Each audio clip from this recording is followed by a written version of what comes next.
Hello guys, welcome in another video. और यार last video में हमने पढ़ा था डायनेमिक राउट्स के बारे में कि डायनेमिक राउट्स क्या होते हैं और इनको हम कैसे इंप्लीमेंट कर सकते हैं। तो चलिए आज हम इसके एक प्रैक्टिकल एग्जांपल देखते हैं। आपको यार याद होगा जब हमने एपीआई कॉलिंग को पढ़ा था तो हमने एक बहुत अमेजिंग प्रोजेक्ट बनाया था अपना थिएटर, जहां पे हम मूवीज को सर्च कर सकते थे। तो चलिए अब हम इस प्रोजेक्ट को थोड़ा सा यार एक्सटेंड करते हैं। अभी क्या हो रहा है कि हम सर्च कर रहे हैं तो हमको बहुत सारी मूवीज दिख रही है, पर मैं क्या चाहता हूं कि जैसे ही मैं किसी भी मूवी कार्ड पे क्लिक करूं ये मुझे एक सेपरेट पेज पे लेके जाए जहां पे इस मूवी की सारी डिटेल्स मुझे विजिबल हो। अगर मैं इस पे क्लिक करूं तो ये मुझे सेपरेट पेज पे लेके जाए जहां पे मुझे इस मूवी की सारी डिटेल्स विजिबल हो। तो गाइस चलिए अब हम इस प्रोजेक्ट को थोड़ा सा यार एक्सटेंड करते हैं।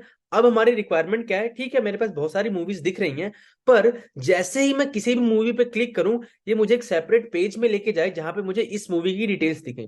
अगर मैं इस पे क्लिक करूं ये मुझे सेपरेट पेज पे लेके जाए जहां पे मुझे इस मूवी की डिटेल दिखे। तो एक चीज तो यहाँ पे कंफर्म है यार कि हमें एक ऐसी एपीआई चाहिए जो कि इस स्पेसिफिक मूवी की डिटेल दे। तो इन मूवीज को फेच करने के लिए हमने OMDB एपीआई का यूज किया था। तो इसी एपीआई में आप आई नाम का पैरामीटर पास कर सकते हो। आई क्या होता है, एक IMDb आईडी होती है। अगर आप इस एपीआई को कॉल करते हुए एक पैरामीटर आई देते हो और उसमें एक स्पेसिफिक मूवी की आईडी लिखते हो तो आपको उस मूवी की सारी डिटेल ये एपीआई दे देगी। पर अब क्वेश्चन ये है यार कि हमारे पास इन मूवीज की आईडी कहां से आ रही है, इसकी आईडी कहां से आई, इसकी आईडी कहां से आई और इसकी आईडी कहां से आई। तो जो भी मूवीज हम एपीआई से फेच कर रहे हैं यार, अभी के लिए मैं उसको लॉक करके दिखाता हूँ। मैं सारी की सारी मूवीज को कंसोल पे लॉक कर रहा हूँ। अब अगर मैं इंस्पेक्ट करके कंसोल पे जाता हूँ और आप देखिए यहाँ पे हमारे पास एक एरे आ रहा है जिसमें 10 मूवीज हैं और हर एक एरे के लिए हम एक कार्ड रेंडर कर रहे हैं और उस कार्ड में हम उसका टाइटल और उसका पोस्टर दिखा रहे हैं। पर देखो हर एक मूवी के पास एक IMDb आईडी है। देखो इसकी एक अलग IMDb आईडी है, इसकी एक अलग IMDb आईडी है, इसकी एक अलग IMDb आईडी है। तो हमें इस IMDb आईडी को यूज करना है।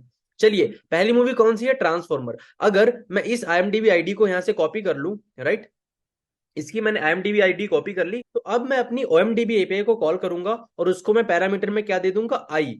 और आई का मतलब क्या होता है, एक वैलिड IMDb आईडी। तो चलिए ठीक है, ये मेरी OMDB एपीआई है, इसको मैंने अपनी एपीआई की दे दी। अब हमें एस पैरामीटर नहीं देना क्योंकि अब हम मूवी को सर्च नहीं कर रहे हैं, अब हम एक स्पेसिफिक मूवी को सर्च कर रहे हैं जिसकी आईडी हमारे पास है। तो एंड के बाद आई इक्वल्स टू, अब मुझे इस स्पेसिफिक मूवी की आईडी चाहिए। तो मैंने इसकी आईडी यहां से कॉपी करके यहाँ पे पेस्ट कर दी, मैंने कोट्स को यहां से रिमूव कर दिया।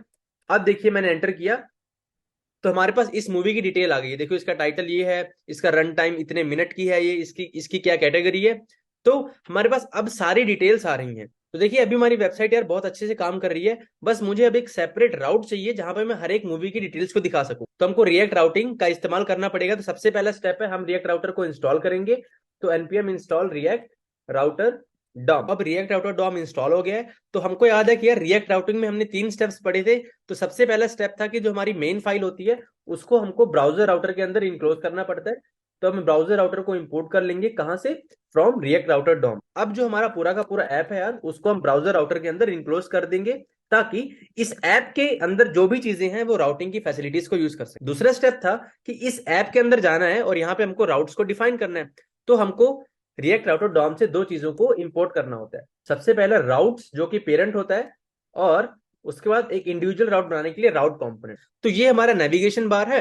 तो इसके बाद मैं क्या करता हूँ, 2 राउट्स बना लेता हूँ। तो पहले मैंने राउट्स को ओपन किया और मैंने इसको यहाँ पे क्लोज कर दिया। अब इसके अंदर मैं 2 राउट बनाऊंगा। ये मेरा पहला राउट है और ये मेरा दूसरा राउट है। ओके, पहले राउट का पाथ क्या होगा, स्लैश। दूसरे राउट का पाथ क्या होगा, लेट्स से स्लैश मूवी।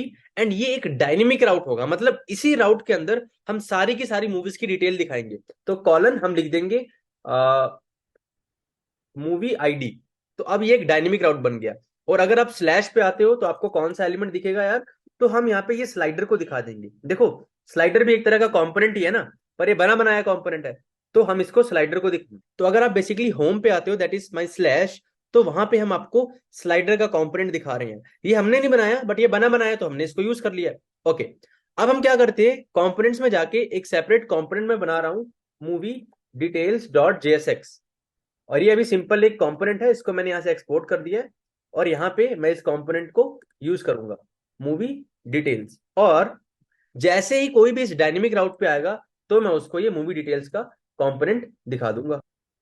तो देखते हैं, अभी मैं स्लैश पे हूं, अगर मैं लिखूं स्लैश एनीथिंग तो मुझे मूवी डिटेल का कंपोनेंट दिख रहा है। देखिए ये जो नेविगेशन बार है ये राउट्स का जो कंपोनेंट है उससे बाहर है, मतलब नेविगेशन बार तो हमेशा ही दिखेगा। इसके नीचे दो कंपोनेंट आ सकते हैं, आइदर आपको स्लाइडर दिखेगा, आइदर आपको मूवी डिटेल्स दिखेगा।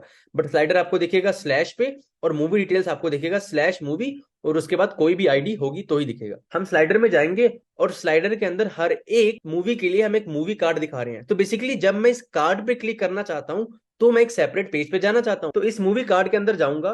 तो इस मूवी कार्ड के अंदर मैं आया, और यार हमें पता है कि नेविगेशन करने के लिए हमको कुछ इंपोर्ट करना पड़ेगा। तो मैंने इंपोर्ट कर लिया, कहां से? रिएक्ट राउटर डॉम से। हमको पता है कि हमको लिंक टैग का यूज करना पड़ता है। तो चलिए मैंने इस पूरे के पूरे कार्ड को, जो ये हमारा पूरा का पूरा कार्ड है यार, इसको लिंक टैग में इनक्लोज कर दिया। मतलब अब ये पूरा का पूरा कार्ड क्लिकेबल है। देखो अब मैं इस पे क्लिक कर सकता हूं, अभी के लिए कुछ नहीं हो रहा। जैसे ही आप इस कार्ड पे क्लिक करोगे, राइट टू, आप कहां पे जाओगे? स्लैश मूवी, और उसके बाद हमको आईडी देनी है। अभी के लिए हमने सिंपल ऐसे लिख दिया। तो चलिए देखते हैं। इस पे मैंने क्लिक किया तो मैं इस यूआरएल पे चला गया। इस पे मैंने क्लिक किया, मैं इस यूआरएल पे चला गया। इस पे क्लिक किया, यहां पे चला गया। बट हमारी रिक्वायरमेंट क्या है यार, कि जब मैं इस कार्ड पे क्लिक कर रहा हूं तो जो ये यूआरएल जाए, यहां पे मुझे इस स्पेसिफिक मूवी की आईएमडीबी आईडी दिखे। अगर मैं इस पे क्लिक करूं तो यहाँ पे मुझे इस स्पेसिफिक मूवी की आईएमडीबी आईडी दिखे। अगर मैं आपको मूवी का डेटा दिखाऊं तो हर एक मूवी के लिए अभी हम प्रोसेस में क्या भेज रहे हैं? मूवी का टाइटल भेज रहे हैं और मूवी की इमेज भेज रहे हैं, मूवी का पोस्टर। तो हमारे पास एक और डेटा है ना, आईएमडीबी आईडी। तो हम इस डेटा को भी इसके चाइल्ड कंपोनेंट को दे देंगे। तो हम क्या बोलेंगे यार, आपकी लेट से मूवी आईडी क्या होगी, इक्वल्स टू जो हमारा करंट आइटम है, करंट आइटम के पास आईएमडीबी आईडी है, और ये आईएमडीबी आईडी आपको एपीआई के साथ आ रही है।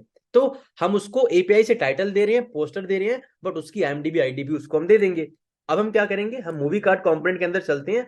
अब हमें यहाँ पे एक मूवी आईडी करके प्रॉप्स मिल रही है। अब हमें इसके अंदर एक मूवी आईडी नाम की प्रॉप मिल रही है, और इस मूवी आईडी के अंदर करंट मूवी की आईएमडीबी आईडी होगी। तो यहाँ पे मैं इस आईडी को रखना चाहता हूँ। तो बेसिकली मैं क्या करूंगा, यहाँ से इस चीज को हटा दूंगा, और इसके बाद प्लस मूवी आईडी जो भी होगी वो यहाँ पे ऐसे ऐड हो जाएगी। तो ये एक जावा स्क्रिप्ट है यार, तो हमें इसको कर्ली ब्रैकेट में ऐसे इनक्लोज करना पड़ेगा। अब देखिए आप, अब मैं इस पे क्लिक करूं तो देखो यहाँ पे मुझे इसकी आईएमडीबी आईडी दिख रही है। अगर मैं इस पे क्लिक करूं तो मुझे यहाँ पे इसकी आईएमडीबी आईडी दिख रही है। अगर मैं इस पे क्लिक करूं तो मुझे इसकी आईएमडीबी आईडी दिख रही है। तो यार यहाँ पे हो क्या रहा है, जब आपने अपनी एपीआई को कॉल किया, आईएमडीबी एपीआई को, तो उसने आपको सारी की सारी मूवीज दे दी, और हर एक मूवी के लिए उसने आपको उसका पोस्टर दिया, उसका टाइटल दिया, उसका रिलीज ईयर दिया, और उसकी आईएमडीबी आईडी दे दी।